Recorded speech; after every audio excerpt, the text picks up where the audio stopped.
My name is Jade. I'm 29 years old, and I work as a senior project manager for a high-end architectural firm in Chicago. I am the person who makes sure skyscrapers get built on time and under budget. My life is organized into color-coded spreadsheets, and I don't miss details. That's why I noticed when my work bestie Marcus started acting strange. Marcus and I started at the firm on the same day 5 years ago. We climbed the ladder together, or so I thought. We shared drinks after work, vented about our boss, and even shared our career goals. I told him in confidence that I was applying for the creative director position, a role that came with a massive raise and a corner office. You'd be perfect for it, Jade, Marcus told me over a latte last month. I'm not even going to apply. I don't think I'm ready for that kind of pressure. I believed him. I even let him look over my final presentation for the board because I trusted his eye for design. But 2 days before my interview, I was pulled into the HR office. Our department head, Sarah, looked disappointed. Jade, we received an anonymous tip, she said, sliding a folder across the desk. It contains several emails sent from your work account to our biggest competitor, leaking the blueprints for the South Pier project. This is a fireable offense, and it's certainly disqualified you from the creative director role. I stared at the emails. They were sent from my address. During hours I was logged in. They looked perfect. But then I noticed a tiny, microscopic error typo I never make, but Marcus makes constantly. He uses there instead of there every single time. I realized Marcus hadn't just applied for the job. He had decided to eliminate the competition. He must have used my laptop when I went to grab us lunch last Friday. He didn't just want the promotion, he wanted me destroyed so I couldn't contest his rise. I didn't send these, Sarah, I said, my voice shaking with rage, though I kept my face calm. The IT logs show they came from your computer, Jade. Unless you can prove otherwise by Monday, we'll have to escort you out. I walked back to my desk. Marcus was there, leaning back in his chair, looking at a New York real estate site, probably scouting for his new creative director lifestyle. Hey Jade, he said, sounding fake concerned. You okay? You look like you've seen a ghost. I'm fine, Marcus, I said, sitting down and opening my laptop. Just a little technical glitch.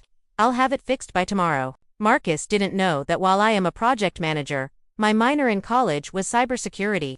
He thought deleting his browser history was enough to hide his tracks. He was wrong. I didn't go to HR immediately.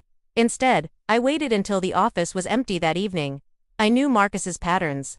He was arrogant. He wouldn't have just sent those emails. He would have kept the evidence of my betrayal somewhere safe to make sure I could untwiggle out of it. I spent 4 hours digging into the server backups. I didn't just find the emails. I found a hidden folder on the shared drive that only Marcus had access to. Inside was a draft of his presentation for the creative director role, and that's when I saw it. The ultimate proof. Marcus had been lazy. Inside his hidden folder, he didn't just have his presentation. He had a subfolder titled Inspiration.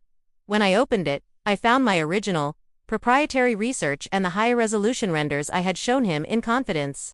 He had literally copy-pasted my work into his own slides, just changing the font and the logo colors. But the smoking gun was even better. Marcus had taken a screen recording of his process to show the board how he created the designs. In that recording, for a split second, his taskbar was visible. It showed a sticky note app open on his desktop, and written right there plain as day was my personal system password. He had recorded himself having access to my account. I didn't alert it, I didn't call him. I spent the rest of the night compiling a digital forensic report that would make a private investigator blush. Monday morning arrived. The atmosphere in the office was heavy. Marcus walked in wearing a tailored suit, looking like he'd already won. He even had the audacity to bring me a coffee. Good luck with HR today, Jade. I'm sure it's all just a big misunderstanding. Thanks, Marcus, I said, taking the cup. I'm sure the truth will come out today. At 9 a.m., I was called into the boardroom. It wasn't just Sarah from HR.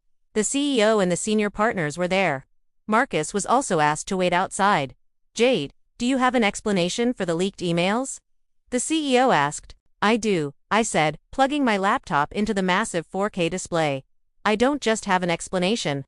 I have a chronological map of a corporate hit job. I walked them through the IT logs. I showed them how the emails were sent at 12:15 p.m. On Friday, the exact 10-minute window, when my badge swiped out for the lobby and Marcus's badge did not. Then, I played the screen recording from his own hidden folder. The room went dead silent when my password appeared on his screen. Marcus didn't just frame me for a leak, I told the partners. He attempted to steal company IP to secure a promotion. And if you check the metadata on the South Pier blueprints he leaked to our competitor, you'll see they were actually dummy files I created months ago as a security test. No real data was lost, but the intent to sabotage this firm is 100% documented. The CEO's face turned from confusion to a cold, hard mask. He pressed the intercom. "Marcus, please come in." Marcus walked in with a practiced smile that shattered the moment he saw his own desktop recording frozen on the big screen. He turned white, an actual, ghostly shade of pale. "Jade, that's not what it looks like," he stammered. "It looks like a felony." "Marcus," the CEO said quietly. "Security is waiting for you at your desk. You have 5 minutes to get your personal phone. We will be retaining your laptop and filing a formal report with the authorities for corporate espionage." Marcus was escorted out in front of the entire office. The guy who thought he was the smartest person in the room left in tears, carried out by 2 guards while the rest of the team watched in shocked silence. 10 minutes later, Sarah from HR walked over to my desk. "The board would like to apologize. Jade, we should have known your work ethic better. The creative director position is yours, obviously, and the salary. We've decided to bump it by another 20% as a loyalty adjustment." I took the corner office. I hired a new assistant, someone I vetted myself. Marcus tried to sue for wrongful termination a few months later, but once my lawyers showed his legal team the evidence, they dropped him faster than a hot coal. Last I heard, he's working as a freelance draftsman, struggling to find any firm that will touch him with a 10-foot pole. I still have the color-coded spreadsheets. I still don't miss details, but now, I also have a very simple rule in my new office. Never leave your laptop unlocked, even for a best friend. I built my career on a solid foundation. Marcus built his on lies. And in architecture, the foundation is the only thing that matters.